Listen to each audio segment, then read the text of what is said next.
I think they are all depending, or they all develop from their particular backgrounds. If you look at Lyon, Lyon wanted to become a European capital of light, and so for them it's important to have a big festival, big installations, huge amounts of audiences, and a big event for 4 days. And their festival is rooted in a national, or not in a national, in a local holiday. Their festival, their event is rooted in a local holiday that goes back to the 19th century, and they made it big with their festival.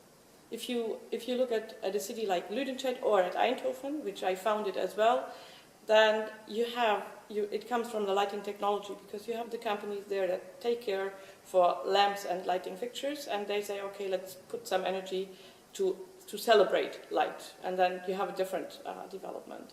If you look at cities like Frankfurt, you have a festival accompanying the fair.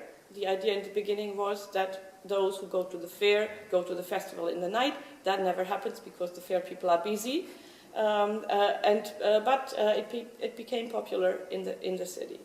So you have different accesses, and therefore the ideas, how the profiles and formats develop are differently. If you look to Frankfurt, there's no curation, so everybody who knows how to switch on a light bulb can become part of the Luminale, and that's different than what we have here. If you look to Berlin, then you have a festival that goes for the standard, for the Berlin landmarks, and tries to color them, and that's different what we do have here.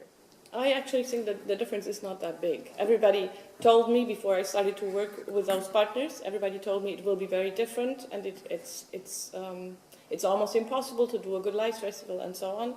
But it's actually the same, because the first thing is we have to get the night back. So we have to switch off the light that is there. And usually we find partners, because it's exciting to see things in a different light. So usually you have to find your partners. If you find your partners, then you have the dark as your canvas, and then you start working.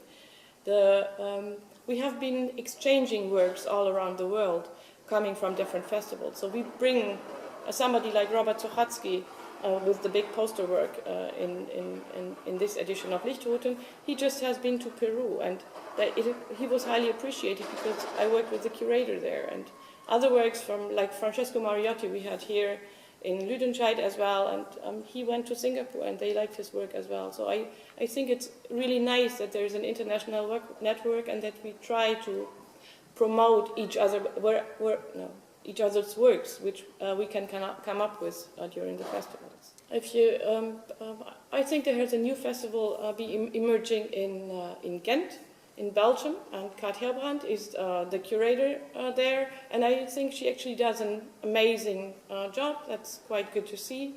Then maybe we could have a look at Marianne Kyriakou, who is actually now a lighting professor in Detmold here in Germany, but she has been curating, she has been the founder of the festival in Singapore, and she is the curator of the festival in Sydney. So those are people I'm working quite closely with in order to develop qualities further. It's a fairly difficult question, because I try to be ahead of everybody. But I'm looking towards Asa Electronica. I think it's for media art. It's an amazing festival to get an idea what's going on there.